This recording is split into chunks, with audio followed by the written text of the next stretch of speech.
Brush my teeth.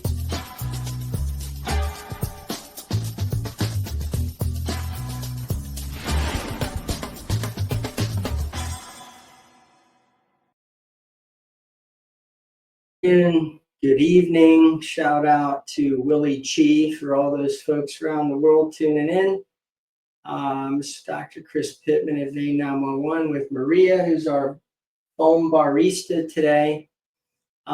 This is our physician athlete who we did a live session on about a week or two ago. And so that was his first session, and we did fairly comprehensive foam, but as everybody knows, one session of foam is no session of foam.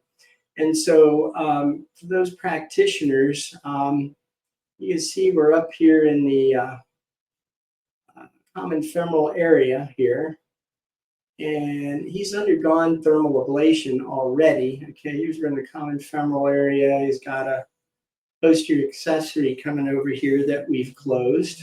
Okay, that's over here. Actually, no, this is his GSV. Sorry, this is his GSV. You probably remember last time we treated him, I reinforced this area with some foam. Got a lot of questions about that. It's like, I already thermaled his GSV.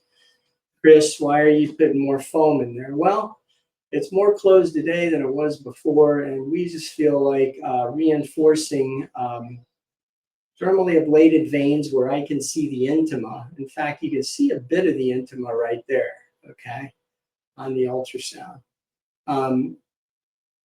We'll go ahead and leave that because there's otherwise very thick walls there. Anyways, we did very comprehensive foam, but one session of foam is never enough.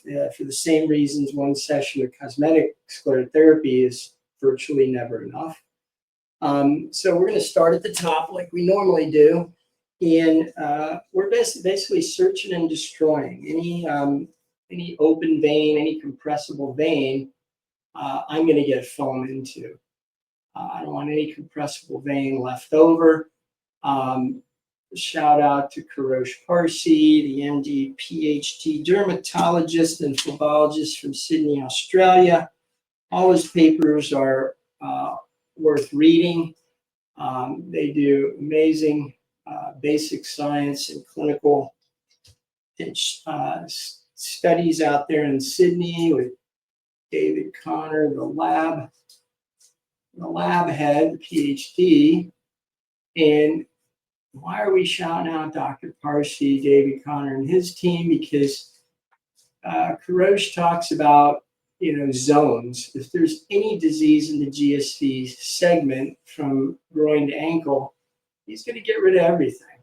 So this is quite a small vein here, okay? There's practically the size of the lumen of the needle for those following along. But we got in there, and we're injecting some foam. And again, it's quite small, but you can see as I inject the presumably occluded vein, okay, you can see that there's a fair amount of foam that's going peripheral to that coagulum, right into the GSV. So this is a kind of an anterior accessory branch, the GSV coming off here. And we're reinforcing this where it's apparently closed, but we're also injecting some open veins. So basically, it's like a cancer, a tumor. You don't want to leave anything behind. So if there's any disease in the GSV or its branches, we're going to get rid of it. We're just going to get rid of all of it. If there's any disease in the small saphenous vein and its branches, we're going to get rid of all of it. And then if there's any disease in the lateral thigh, varicose veins, we're going to get rid of all of it. And for those thermal ablation aficionados or those folks who don't like foam or do foam, you can't treat lateral thigh veins with thermal ablation. You're going to have to treat those with foam. And if you do that with the proprietary foam here in America, the foam in a can, that's going to be prohibitively expensive. So bottom line is, if you're not doing foam and hopefully doing it pinch with some expertise, you're not going to be able to meet the needs of all your patients. It's that simple. You can't thermally ablate and phlebectomize everything. It's not possible. So if there's lay people watching out there, if you don't get foam as part of your treatment, somewhere in your treatment protocol with veins, you're just not going to be fully treated.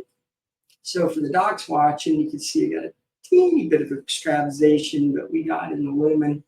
This is really kind of a partially closed vein that we're reinforcing there. So we're going top to bottom. That's the so-called French method. Not sure what the bottom top method is, but you basically do the French method from top to bottom. So again, what I'm doing is I'm just meticulously looking at this entire venous system. You can see these veins and their branches do not compress, so they are dead. If there's anything open, I'm going to reinforce it. We are going to find some partially closed veins down in this area. We talk about this in some of our lectures and how it's extremely important not to leave open or partially closed veins open, or it's going to lead to phlebitis, it's going to lead to pigment, it's going to lead to pain for the patient. So yeah, there's a little branch here, not big, but it's there, pinch, and so we're going to get it. Here we go. We're doing a freehand technique. There's no reason not to use an ultrasound technologist if that's the way you want to do it. I prefer holding the gun and there we go. I prefer holding the gun and pulling the trigger. I don't think it's wrong for people to use an ultrasound tech to do this. It's not wrong, but honestly, I think you're going to learn more about foam, have a better appreciation for it if you can do your own ultrasound and kind of watch it, because it is an angiographic agent, right? Foam looks like foam on the ultrasound. Even a fourth grader can tell what we're doing, if we're getting in the vein and where it's going. And I honestly think, and shout out to the Europeans and the other folks, so you can see this is a large varicose cluster that is not completely closed. It's collapsing. There's some foam in it, but it's not dead, right? And there's foam in it, but it's not causing spasm. That means there's not adequate foam. Unless there's spasm, there's not adequate foam. So in America, and I think perhaps England, there's ultrasound technologists, which we take liberal use of. However, most countries, the physicians do the ultrasound themselves, pinch. And I think that's why actually foreigners or those outside the United States have an edge on foam sclerotherapy, because doing your own ultrasound guidance like I'm doing here today, honestly is an advantage. You're going to learn more about the nuances of foam. Again, if you can guide your own injection and then kind of watch where the foam's going like I'm doing right now. I'm no longer looking at the needle. I know it's in the lumen of the vein, and I'm simply watching the foam angiogram. I'm watching that foam go cause spasm. I'm watching foam go around partially occluded veins. Well, that's inauspicious. Okay, I got to turn that off for a second. Anyways, what I'm doing is I'm just looking at the foam and where it's going. And it's going between the intima and the coagulum of some of these veins here. There's a notion out there that you don't want to inject previously injected veins or veins that appear occluded, and that's just plain wrong. Again, that's predicated on the use of 1% polydocanol foam. I think you might get into trouble if you use STS at high concentrations, but there's absolutely no harm in injecting 1% polydocanol foam into occluded veins. Never had a complication from an extravasation using that concentration. I know the French aren't going to like what I'm going to say, but I think there's way too much obsession over different concentrations. Frankly, I don't think it matters a whole lot, and there's plenty of literature to back that up. And I curate some of that literature at foam sclerotherapy experts. It's really not about the concentration so much as did you foam those veins more than once? So it's hard to make a masterpiece in a single coat of paint. It's a heck of a lot easier to do it in 2 or 3 coats of paint. Our typical protocol is going to be 2 sessions of foam per leg. For those who tuned in last time, you'll remember I got a number of veins down in his ankle. They look pretty good today. For my colleagues out there, you'll be able to see here, okay, this apparently looks closed, all right? He's got a large varicose cluster that looks closed. If you take a closer look at it, there's actually, tram tracking, okay? You can see the fact that, there's a filling defect in there with a lumen. I hope y'all can see that here. I can try to point it out for you here. You can see there's between the wall of the vein and basically thrombus. That's not a completely occluded vein. Okay, that's what I mean when I say you need to inject veins that you think are closed. So we're going to reinforce this pinch, because this is probably going to start talking to him, in a while. So we're in that apparently occluded vein. I'm injecting it, and oh my God, I thought that was closed, Maria. But look at that foam. It's kind of going between the intima and the filling defect. And I'm being gentle, I'm not injecting in high pressure. But you'll see, ladies and gentlemen, how this foam, it travels. Again, easy to see. It's white. It travels. And we're getting that foam exactly where we want it, which is right up against the intima of the vein. So in a crazy way, sometimes having a filling defect is an advantage because it forces the foam where we want it to begin with. It's essentially like exsanguinating the vein, but we did that in the first session of foam. So once again, you're going to see a bit of a filling defect here. I'm going to reinforce this, and it's our experience that if we do this, he's not going to get exquisitely tender or painful. Pinch, here we go. It's quite a long video, but those who are interested, they can just stay tuned in. So once again, you're going to see this foam kind of go along between the filling defect or thrombus, coagulum as we call it, in the vein, and it travels, okay? So this is one of the top tips to prevent exquisite tenderness and pain. You've got to completely treat that intima. I'm going to come down here because there's something interesting we wanted to get down here. We got a lot of good stuff. There's a little bit of a vein open there. Again, we bombed this area pretty good before, and yep. And you can see, for those who remember, these are his deep veins. He's got huge deep veins because he's an athlete, but they're easily compressible. There's 2 veins in an artery. They're right here, and they're both easily compressible after I foam the bejesus out of these veins down here in his ankle. Again, with care and didn't overdo it. It's even got some varicose veins right there involving a perforator that we closed. Nothing wrong with it. We close perforators with foam all the time.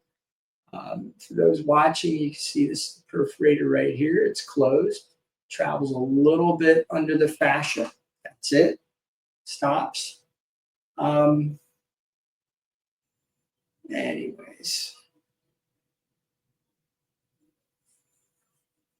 we got that camera on the ankle. If we don't, probably won't make any difference. So tell you what, we'll do that on the back end. Why don't we do a gelectomy? So we're going to do a gelectomy. Maria's going to scrape the gel off his leg here. We don't put tongue depressors in people's mouths. We scrape gel with them. Shout out to one of my ultrasound techs from years ago. There is nothing better to get gel off a leg than a tongue depressor. Beats the heck out of rags and all that stuff. So we've never left a splinter in anybody. Go ahead and lift both your legs. Yeah. And now we're going to have you just roll like a log, which is ideal. The reason we have people roll like a log, if possible, is we're trying to avoid, and if you want to just move your body towards me, I got the little T-Rex arms, little alligator arms. The reason we have him roll like a log is we don't want people to sit up Valsalva. We find that it cuts down on the rare incidence of neurologic reactions, which are rare anyway and self-limited. But we found if we don't do that, we don't send a surge of endothelin into the lungs, etc. That's a conversation for another day. So we're on the back of his leg here. We're starting high. We're looking at his SSD that we treated in the past. You can see it's nice and closed.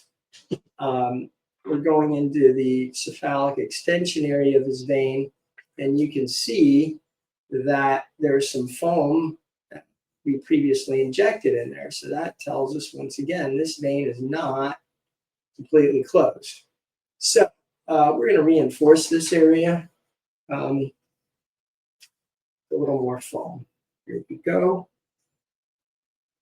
Here we go. So we're scraping off our gel with the tongue depressor. A few swipes of alcohol. We don't believe just in doing this without alcohol, although a lot of people do. They just go right through the gel. We don't do that here. So my needle's knocking on the door. I'm in the lumen. I'm injecting, and you can see that this cephalic extension vein travels up, up, up, and then it dives into the muscle here. And then actually, there's a perforator right here, but it continues here, way up here. But I think we treated this last time with some foam. So anyways, you can see I injected right above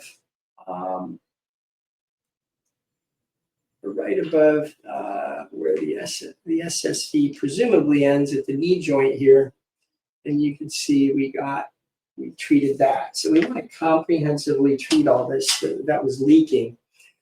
Now, once again, we can see some interstice. Well, that's not the correct term, but I can see some,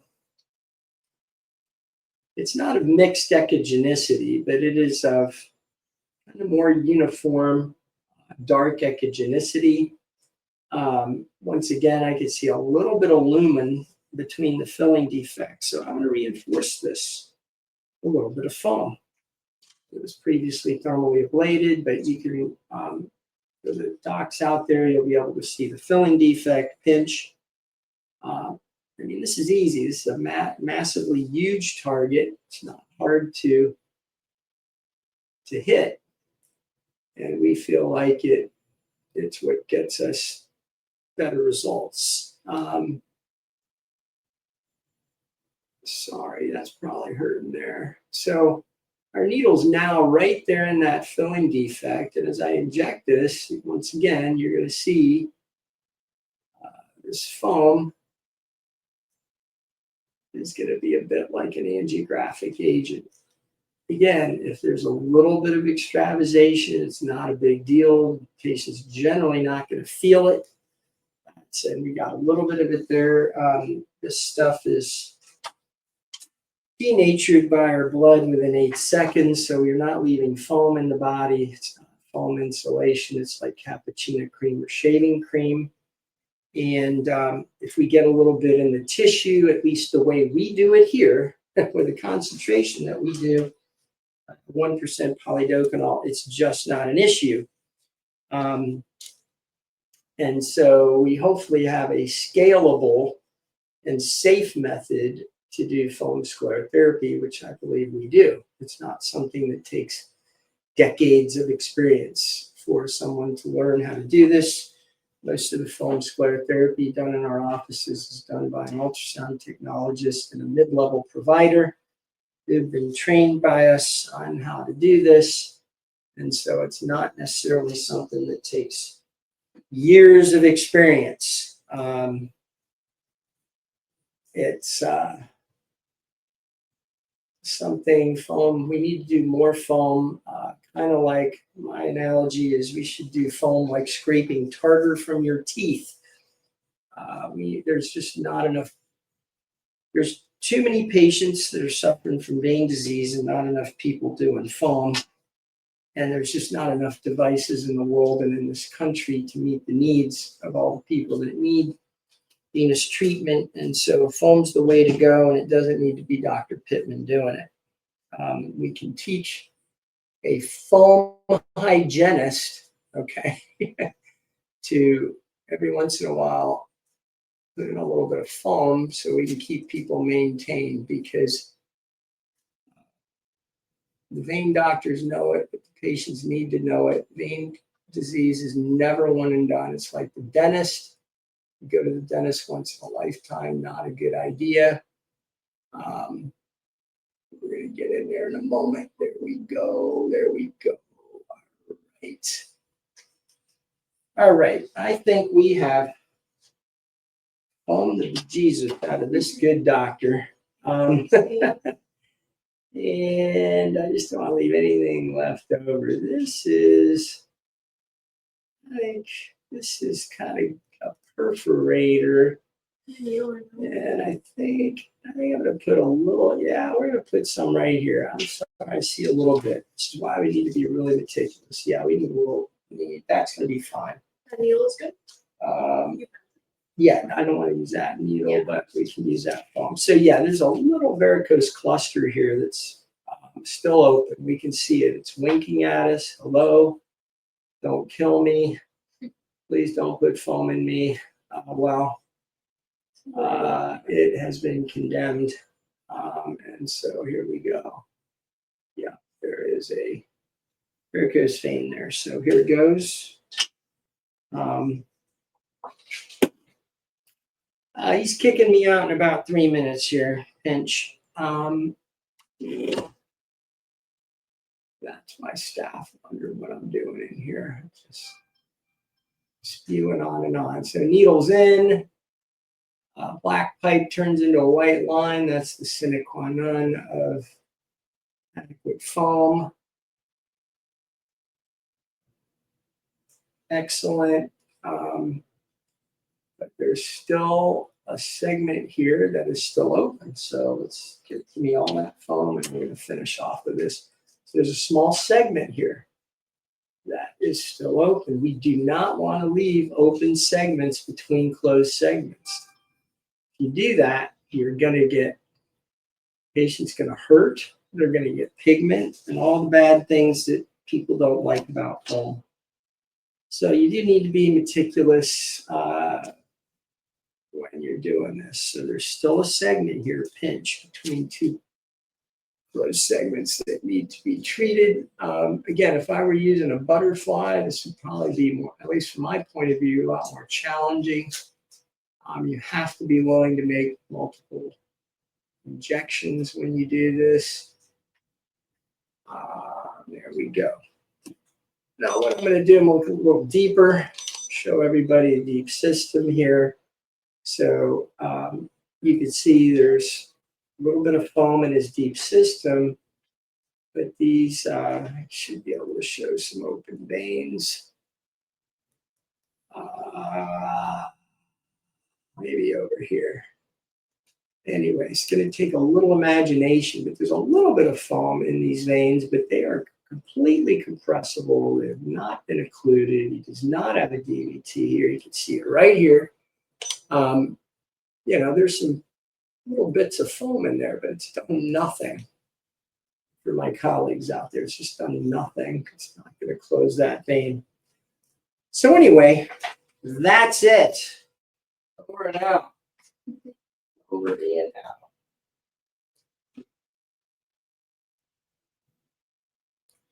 Boom.